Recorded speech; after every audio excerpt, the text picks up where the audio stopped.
Hello, everyone. This is the Catholic Esquire. I want to address an ongoing controversy within traditional Catholic circles that's been bubbling up lately, and it has to do with the occult, if you can believe it. I mentioned his name before, Chris Jackson. He has a Substack, and I'll link to it in the description of this video. But he's doing a great series on how the occult has infiltrated certain traditional circles, especially traditional Catholic publishing houses. Now, I don't have to go into a lot of detail on this because it should be obvious, but the argument is that you have these well-established traditional Catholic publishing houses that produce very good Catholic content, but at the same time also publish books that either advocate, promote, or in some way try to assimilate the use of occultic practices within a Christian context. And the problem with that, of course, is that people who rely on these influencers, these Catholic publishers, etc., they rely on their judgment. And so if they see a book, it's on the shelf, so to speak, they feel that it's a safe thing to read. And what ends up happening is these people end up getting exposed to cultic ideas or practices even. Certainly, it's not very overt. That would be obvious, but a lot of these ideas and concepts within the occult. So we're talking Gnosticism, Hermeticism, Kabbalah, Tarot, those sorts of things. They can be very deceptive, and you don't always realize that what they're teaching you or telling you is actually not Catholic or Christian at all. And so at some point, there's the risk then that people fall off the wagon and either start practicing the occult or believing in things that are not Catholic, maybe even without knowing it. All of this causes a lot of danger and risk and something that seems to be a possibility that those who publish good Catholic content would want to avoid. And yet they're pushing back on it. Isn't that interesting?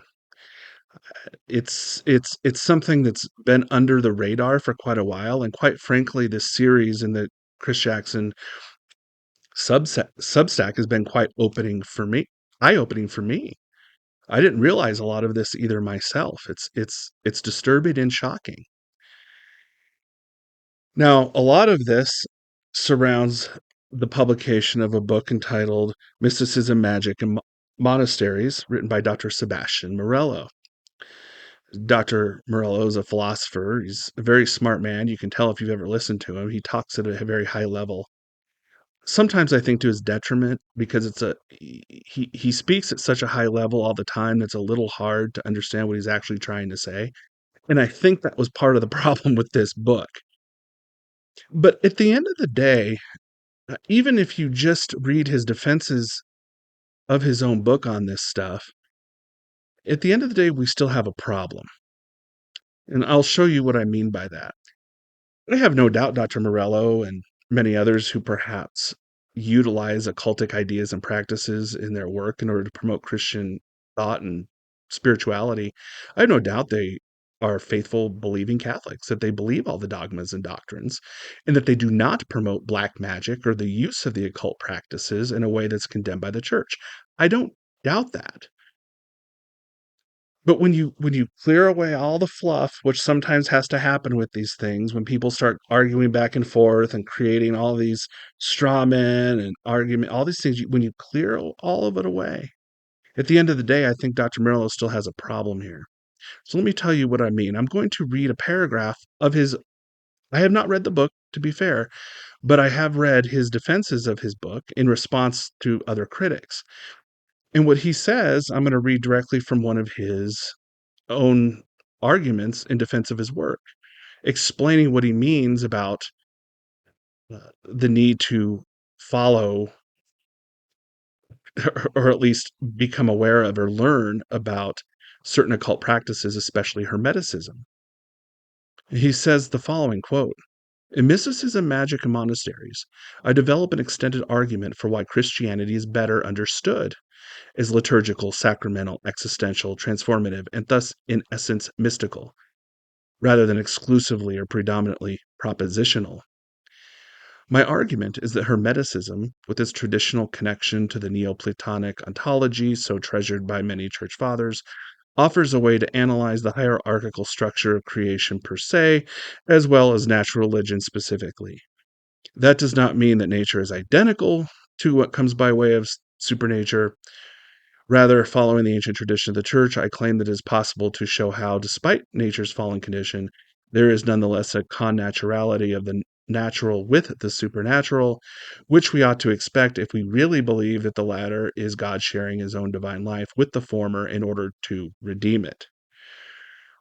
Okay, that was a mouthful, but there's a few things we can gather out of that. So, while I have no doubt that he does not promote the use of black magic or prohibited occultic practices, at the end of the day, he is saying that Hermeticism and maybe other forms of Kabbalah or occult practices, perhaps, in some way can benefit the Christian. And that somehow these ideas can be useful for promoting Christianity. Notice the reference to predominantly propositional. He's saying that we need something beyond propositional. What does that mean? He's talking about dogma and doctrine.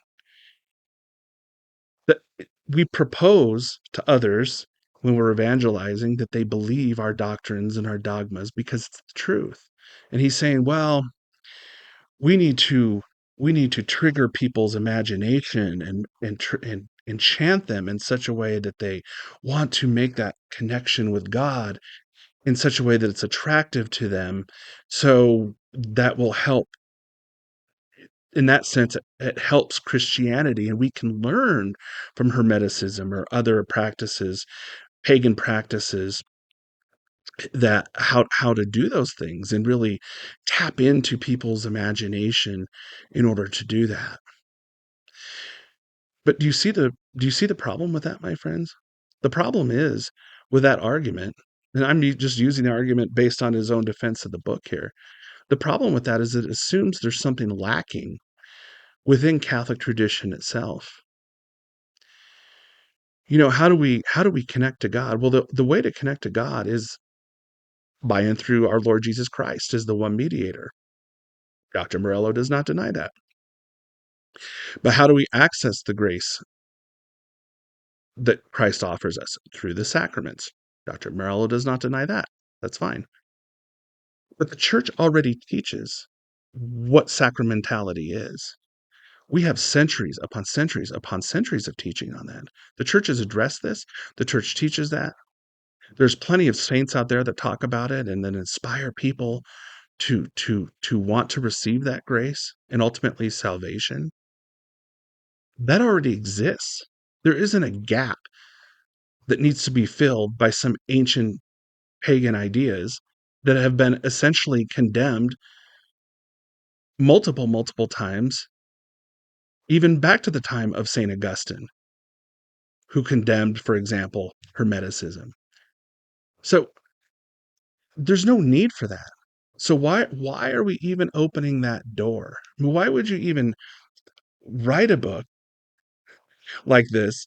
I mean, I expect Dr. Merlo knew that he was going to get some pushback on this, but why even go there? And you see, that's the problem with this. That's the problem with this. Catholic tradition doesn't need the help of pagan ideas.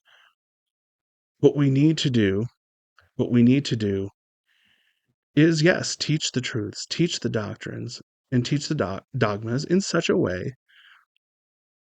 That's correct. We need to teach it in such a way that will inspire people and open up opportunities for them that they do not otherwise have in this pagan, godless, material, secular world. But tapping into pagan, godless, secular ideas isn't the way to do it. This is not the first time this sort of issue comes up.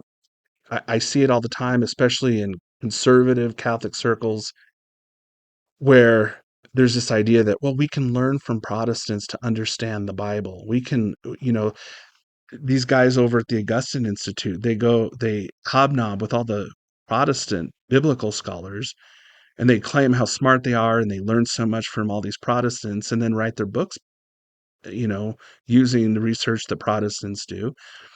And and again, why are we doing this when we already have a tradition? We have church fathers that talk about this. We have proper interpretations of the Bible. We don't need to understand how Protestants understand the Bible in order to know the truth. It just isn't necessary. And why even open the door for that? That's at the end of the day the point. Why are we risking people's souls and salvation to try to find some little secret bits of knowledge that may be out there that the church fathers have missed, that Aquinas has missed, that the saints and the popes have all missed? Why are we doing that? So it is very disturbing that this has creeped into even traditional circles, and we need to keep our eye out for it. Along those lines, I am still producing the Real History of Vatican II series. Each episode is a trudge, but I do a lot of research and background before each episode is published, and that's part of the reason for the delay. And believe it or not, that my next episode that's coming out, that was always planned to come out even before this controversy over the occult in traditional circles, was going to be on essentially Christian Kabbalah and the rise of the occult within Catholicism, especially focusing back on that Renaissance period.